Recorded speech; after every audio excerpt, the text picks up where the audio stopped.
وظنون إذ ذهب مغاضبا فظن أن لن نقدر عليه فنادى في الظلمات أن لا إله إلا أنت سبحانك إني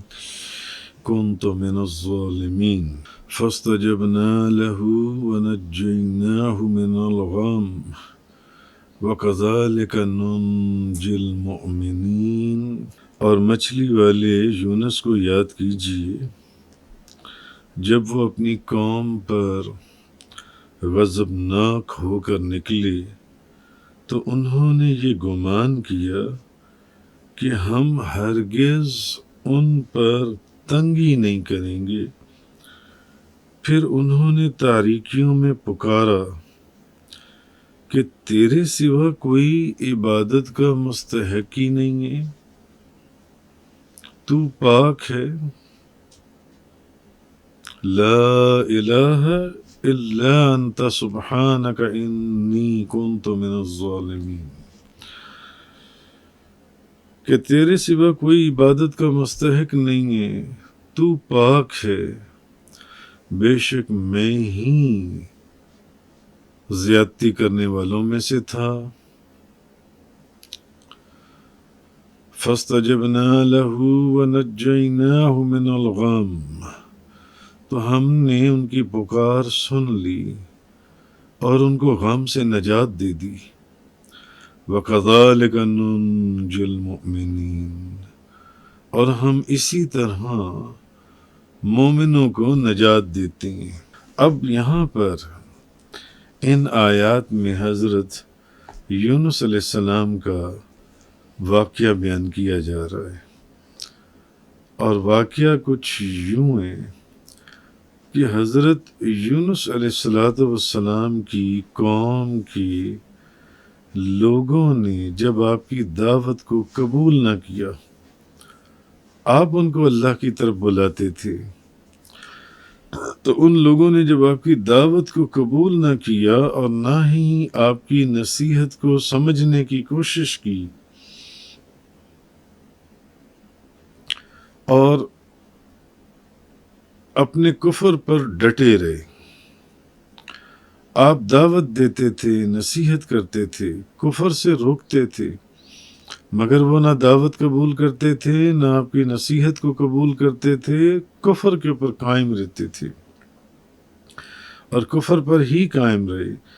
تو اب حضرت یونس علیہ السلام غضبناک ہو کر اپنی قوم کے علاقے سے تشریف لے گئے، آپ چلے گئے وہاں سے، اور آپ نے یہ گمان کیا کہ یہ ہجرت جو ہے آپ کا یہاں سے چلے جانا، آپ نے سوچا کہ یہ آپ کے لیے جائز ہے۔ کیونکہ اس ہجرت کی جو وجہ تھی، وہ وجہ کفر کے ساتھ بغض، کفر سے نفرت، کافروں کے ساتھ بغض اور اللہ کے لیے غضب کرنا ہے، کیونکہ وہ اللہ کی طرف آتے نہیں تھے، آپ کی نصیحت کو مانتے نہیں تھے، آپ کی دعوت کو قبول نہیں کرتے تھے اور کفر پر قائم تھے، اس لیے آپ غضبناک ہو کر وہاں سے چلے گئے۔ اور یہ جو ہجرت تھی، یہ آپ کے گمان میں بالکل ٹھیک تھی، یہ جائز تھی، کیونکہ وجہ یہ تھی کہ بھی کفر اور کافروں کے ساتھ اللہ کے لیے بغض رکھنا اور ان کو غضب کرنا، یعنی آپ نے اس ہجرت میں اللہ کے حکم کا انتظار نہیں کیا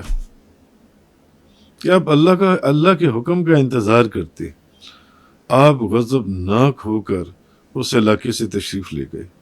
آپ نے اللہ کے حکم کا انتظار نہیں کیا کہ اللہ کا حکم آ جائے تو پھر آپ وہاں سے جائیں، جس کی وجہ سے آپ نے اللہ کے حکم کا انتظار نہیں کیا، جس کی وجہ سے اللہ نے حضرت یونس علیہ السلام کو مچھلی کے پیٹ میں ڈال دیا، مچھلی کے پیٹ میں۔ اب مچھلی کے پیٹ میں کئی قسم کے اندھیرے اور تاریکیاں تھیں، جیسے کہ اس دریا سمندر کی تاریکی، اگر کسی نے رات کو سمندر کا، دریاؤں کا، پانی کا سفر کیا ہو تو بڑی خوفناک تاریکی ہوتی ہے، جیسے دریا کی تاریکی، پھر رات کی تاریکی، پھر مچھلی کے پیٹ کے اندر کی تاریکی۔ اب ان اندھیروں میں جب حضرت یونس علیہ السلام چلے گئے، وہ رات کا اندھیرا، دریا کا اندھیرا، مچھلی کے پیٹ کا اندھیرا، جب آپ ان اندھیروں میں چلے گئے، اب آپ نے اللہ تبارک و تعالیٰ سے، اپنے پروردگار سے دعا کی کہ اے میرے رب، تیرے سوا کوئی معبود نہیں، اور تو ہر عیب سے پاک ہے، بے شک مجھ سے بے جا ہوا کہ میں اپنی قوم سے تیری مرضی، تیری اجازت سے پہلے ہی علیحدہ ہو گیا۔ بے شک یہ مجھے سے ہوا ہے کہ مجھے تیری مرضی، تیری اجازت کا انتظار کرنا چاہیے تھا، تیرے اذن کا انتظار کرنا چاہیے تھا۔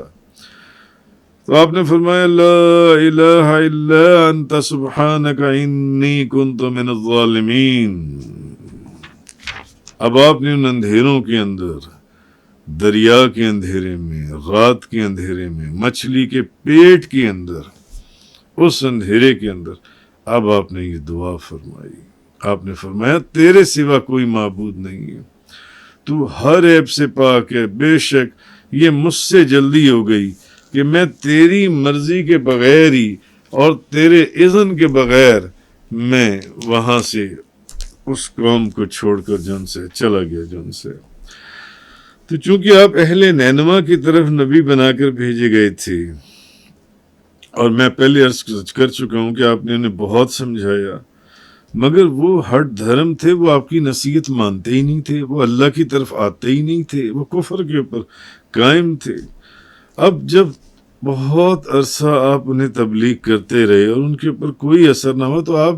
پھر مایوس ہو گئے۔ تو اس لیے مایوس ہو گئے کہ بھی وہ اللہ کے حکم کو نہیں مانتے تھے، اور اس کے اللہ کے جو احکامات نازل ہوتے تھے ان پر عمل پیرا نہیں ہوتے تھے، تو آپ غضبناک غصے سے بھر گئے، اور آپ ابھی اللہ کا اذن آیا ہی نہیں تھا، اللہ کی طرف سے تو اجازت ملی نہیں تھی، بس آپ وہاں سے اس ناراضگی کے اندر کہ یہ لوگ نصیحت نہیں پکڑتے، سیدھے راستے پر نہیں آتے، آپ وہاں سے ہجرت فرما گئے۔ اب راستے میں دریا تھا، اب کشتی میں سوار ہوئے۔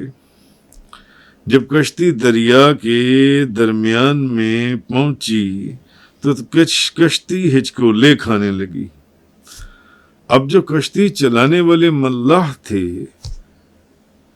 وہ کہنے لگے کہ کشتی میں ضرور کوئی ایسا آدمی موجود ہے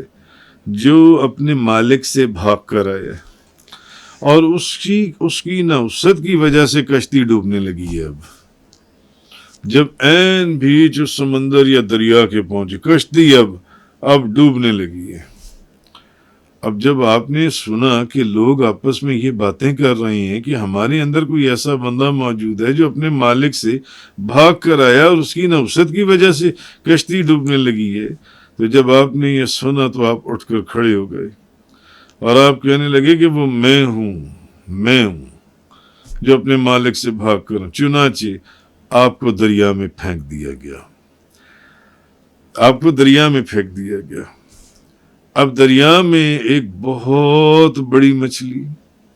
اب اس زمانے میں تو یہ نیشنل جیوگرافک یا یہ ڈسکوری اس طرح کے چینلز وغیرہ نہیں تھے جنہوں نے آج تک سمندر کے، آج سے پہلے، مگر آج آپ ان چینلز کے اندر بھی دیکھیں تو آپ کو پتہ چلے گا کہ سمندر کے اندر کتنی بڑی مچھلیاں موجود ہیں، جو ایک بہت بڑی عمارتوں سے بھی بڑی مچھلیاں، اتنی بڑی مچھلیاں موجود ہیں۔ دریا میں جب آپ کو پھینکا گیا تو دریا کے اندر ایک مچھلی اپنا منہ کھولے بیٹھی تھی،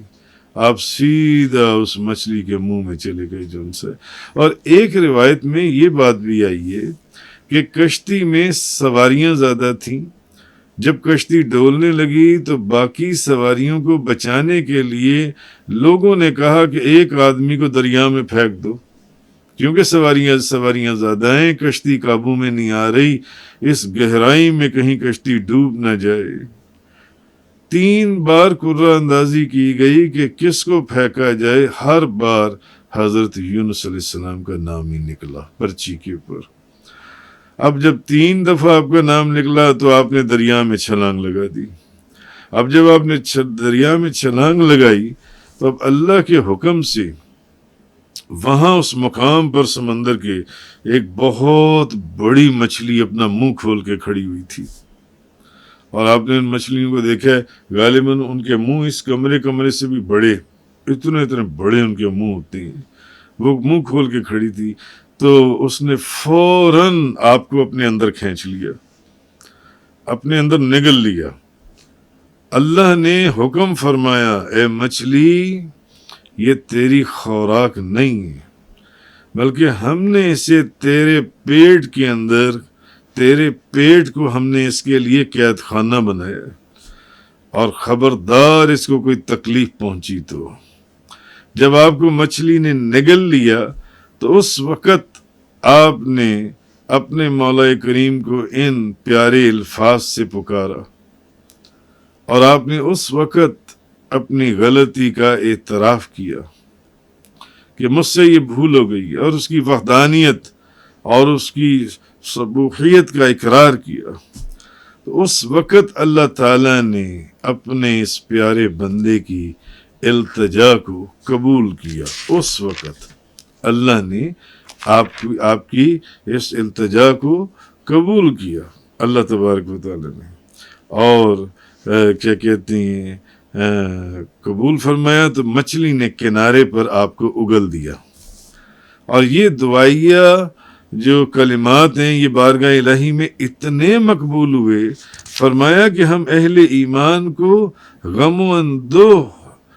غموں اور پریشانیوں اور تکلیفوں کے اندھیروں سے یوں ہی نجات دیتے ہیں، یوں ہی نجات دیتے ہیں۔ تو یہی کلمات ہیں کہ لا الہ الا انت سبحانک انی کنت من الظالمین۔ آپ نے اب مچھلی کے پیٹ میں یہ بات کہی کہ کوئی معبود نہیں سوا تیرے، تو ہی پاک ہے، بے شک میں ہی قصور واروں میں سے ہوں، یہ جو کچھ بھی ہوا جن سے۔ تو حضرت ذوالنون کی وہ دعا جو مچھلی کے شکم میں انہوں نے کی تھی، جو مسلمان، نبی کریم صلی اللہ علیہ وسلم نے فرمایا کہ یہ جو دعا ہے، جو مسلمان جس مشکل میں ان الفاظ کے ساتھ دعا کرے گا، اللہ تعالیٰ اس کی دعا قبول فرمائے گا۔ لا الہ الا انت سبحانک انی کنت من الظالمین۔ یہ نبی کریم صلی اللہ علیہ وسلم کی زبان مبارک کے یہ الفاظ ہیں کہ نبی کریم صلی اللہ علیہ وسلم نے فرمایا، حضرت یونس علیہ السلام کی وہ دعا جو انہوں نے مچھلی کے پیٹ میں کی تھی، جو مسلمان بھی جس مشکل میں بھی ان الفاظ سے دعا کرے گا، اللہ تعالیٰ اس کی دعا قبول فرمائے گا۔ وآخر الدعوانا ان الحمدللہ رب العالمین۔ تفسیر قرآن کا یہ لیکچر انگلش میں سننے کے لیے براہ کرم ڈسکرپشن میں موجود لنک پر کلک کریں۔